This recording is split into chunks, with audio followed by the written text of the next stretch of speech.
بسم اللہ الرحمن الرحیم. Dear viewers, warm welcome. آج میں ہوں آپ کا ہوسٹ ملک نصیر شہزاد، اور آج مثبت سوچ پروگرام کے ساتھ موجودہ معاشرے میں اخوت و بھائی چارے کی ضرورت. ڈیئر ویئرز، ہمارے ہاں نعرہ تو بڑا لگ رہا ہے ریاست مدینہ کا، تو میں آج ہمارا اسی بات پہ ڈسکشن ہوگی کہ کیا ہم ریاست مدینہ کے اوپر پورا بھی اتر رہے ہیں یا نہیں اتر رہے.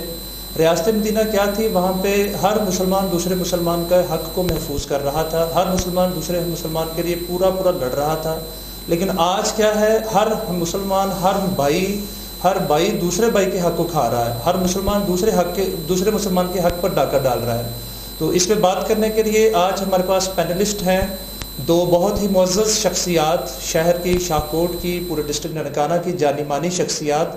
پہلی ہے میاں شوکت علی شوکت صاحب. جناب ہمارے یہ سیاسی ورکر ہیں، سماجی ورکر ہیں. شاہکوٹ کے کسی بھی سماجی کام میں ان کی شمولیت کے بغیر کوئی بھی سماجی کام پایا تکمیل تک نہیں پہنچ سکتا. اور ان کا ساتھ دے رہے ہیں ہمارے دوسرے مہمان، ہمارے دوسرے پینلسٹ جناب ظفر اقبال نعیمی صاحب. ایک مذہبی شخصیت ہے، اور مذہبی شخصیت ہونے کے ساتھ ساتھ بہت ہی بڑے سماجی شخصیت بھی ہیں. اور میں کہہ سکتا ہوں کہ ہمارے ڈسٹرکٹ ننکانہ صاحب میں پڑھی لکھی مذہبی شخصیت ہے، ٹرپل ایم اے ہیں. تو ہم اپنی بات کا آغاز کریں گے سوال نمبر 1 سے. ہم اپنے جناب یہ شوکت علی شوکت صاحب سے پہلا سوال کریں گے. سر وارم ویلکم آپ کو.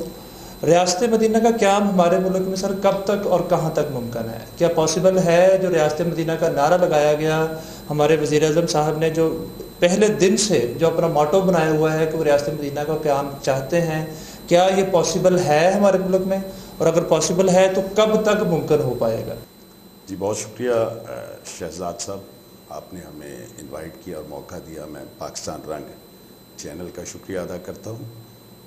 جہاں تک ریاست مدینہ کا تعلق ہے، جو ہمارے وزیر اعظم نے ایک نیا تصور پیش کیا، جی ویسے تو ہر مسلم معاشرہ ریاست مدینہ ہی کے رنگ میں پنپنا چاہیے، لیکن بالخصوص جو پاکستان جن حالات سے اس وقت گزر رہا تھا، اس کو شدید ضرورت تھی کہ ہم اس کو ریاست مدینہ کے روپ میں دنیا کے سامنے ماڈل بنا کر پیش کریں. لیکن دیکھنا یہ ہوگا کہ صرف حکمران ریاست مدینہ ترتیب نہیں دے سکتا. آپ مدینہ شریف کی تاریخ دیکھیے، جب نبی صلی اللہ علیہ وسلم نے ریاست مدینہ کی بنیاد رکھی تو اس وقت آپ کے صحابہ کرام کا کیا کردار تھا اور مدینہ کے لوگوں کا کیا کردار تھا. اس لیے میں سمجھتا ہوں کہ ریاست مدینہ اگر بنانا ہے تو جس طرح علامہ اقبال نے ایک خواب پیش کیا تھا پاکستان کا، لیکن اس خواب کو عملی تعبیر اس وقت بر صغیر کے مسلمانوں کی جدوجہد نے دی تھی. صرف علامہ اقبال یا قائد اعظم اتنا بڑا ملک میں نہیں سمجھتا کہ وہ اسٹیبلش کر سکتے تھے اکیلے تنہا، اگرچہ ان کی لیڈرشپ کا یہ کرشمہ ہے، لیکن اس وقت کے لوگوں نے بھی اس میں بھرپور پارٹیسپیٹ کیا. تو آج اگر ہم چاہتے ہیں کہ پاکستان ریاست مدینہ کی شکل میں دنیا کے نقشے پر ابھرے تو اس کے لیے اس قوم کو بھی کوشش کرنی ہوگی. بالکل ٹھیک، بالکل ٹھیک. جی ظفر اقبال نعیمی صاحب، سر آپ کیونکہ ایک مذہبی اسکالر بھی ہیں، اس پہ زیادہ اچھے سے بات کر سکتے ہیں، تو جناب آپ کا کیا خیال ہے اس بارے میں؟ جی ملک صاحب بہت شکریہ. میں آپ کو مبارک دیتا ہوں کہ اتنے اچھے انداز میں اور رمضان المبارک کے پاکیزہ مہینے میں آپ نے اس موضوع کا انتخاب کیا. جہاں تک ریاست مدینہ کے قیام کا تعلق ہے اور اس کے خد و خال کا تعلق ہے، ہمارے وزیر اعظم محترم عمران خان صاحب نے بڑی اچھی بات کی کہ میں پاکستان کو ریاست مدینہ کے تحت چلانا چاہتا ہوں. یہ ایک اچھی سوچ تھی، نئی سوچ تھی. اس سے قوم کا شعور بہتر ہوگا اور ہوا بھی ہے. لیکن بدقسمتی ہے کہ ان کی نیت میں ہمیں کوئی شک نظر نہیں آتا، لیکن جو ان کے ساتھ ٹیم ہے وہ اس قابل نہیں کہ اس کو ریاست مدینہ کے خد و خال میں ڈال سکے. بالکل. تقریباً 2 سال ہونے کو ہیں. 3 چیزیں بنیادی اہمیت کی حامل ہیں اس حوالے سے. ایک تو یہ ہے کہ قانون کی بالادستی. نبی مکرم صلی اللہ علیہ وآلہ وسلم نے ریاست مدینہ کا جو آئین بنایا تھا، اب اس میں قانون سب سے بڑی چیز تھی. اس میں امیر غریب سب برابر تھے. حتیٰ کہ یہاں تک میرے آقا علیہ الصلوۃ والسلام نے فرمایا کہ اگر میری بیٹی فاطمہ بھی چوری کرتی ہے تو میں اس کا ہاتھ بھی کاٹنے کو تیار ہوں. بالکل. جب قانون کو اولیت دی جائے تو پھر نظام درست ہوتا ہے, پھر معاملات درست ہوتے ہیں, پھر ہم کہہ سکتے ہیں کہ ہم ریاست مدینہ کی طرف سفر پر رواں دواں ہیں. اب تک یہ چیز بدقسمتی سے ہمیں نظر نہیں آ رہی. دوسری بات ہے عدل کا نظام قائم ہو. آقا علیہ الصلوۃ والسلام نے عدل کا نظام قائم کیا, خلفائے راشدین نے عدل کا نظام قائم کیا, لیکن اب ہمیں پورے ملک میں کہیں بھی عدل ہوتا نظر نہیں آ رہا. چیف جسٹس خود کہتا ہے کہ پاکستان میں عدل نام کی کوئی چیز نہیں. جنہوں نے عدل نافذ کرنا تھا وہ کہہ رہے ہیں کہ عدل نام کی کوئی چیز نہیں. تو جب عدل نام کی کوئی چیز نہیں ہے تو ہم ریاست مدینہ کیسے اس کو کہہ سکتے ہیں؟ لہٰذا اچھی چیز ہے کہ ہم ریاست مدینہ اس کو بنائیں, لیکن اس کے لیے عدل کو اہمیت دینا ہوگی. سب برابر ہونے چاہیے. ہمارے یہاں یہ ہے کہ ایک 20 سال کے بعد ایک مقدمہ آتا ہے اور اس کے بعد فیصلہ ہوتا ہے کہ یہ بری ہے. اب 20 سال جس کو سزا ملی ہے یہ کیوں؟ اور ایک شخص کے خلاف اگر کوئی مسئلہ بنتا ہے اور وہ عدالتیں اس کو ریلیف دینا چاہتی ہیں تو چھٹی والے دن بھی عدالتیں لگا کے اس کو ضمانت دی جاتی ہے. بالکل صحیح. جب یہ ماحول ہوتا ہے تو ہم اس کو عدل نہیں کہہ سکتے. یہ عدل کے نام پہ ظلم ہو رہا ہے اور ناانصافی ہو رہی ہے. تیسری چیز جو ہمارے ملک کو ریاست مدینہ بنا سکتی ہے, اس کے تحت لا سکتی ہے, وہ یہ ہے کہ تعلیم کو عام کیا جائے. جب بھی جس قوم نے ترقی کی ہے, جس ملک نے ترقی کی ہے, تاریخ ہمارے سامنے ہے, اس نے تعلیم کو اہمیت دی ہے. بالکل صحیح فرما رہے ہیں. جتنے مذاہب ہیں دنیا میں, اسلام ایسا مذہب ہے جس نے علم کو فرض کا درجہ دیا ہے. کسی مذہب نے علم کو فرض کا نہیں درجہ دیا, یہ اسلام نے دیا ہے.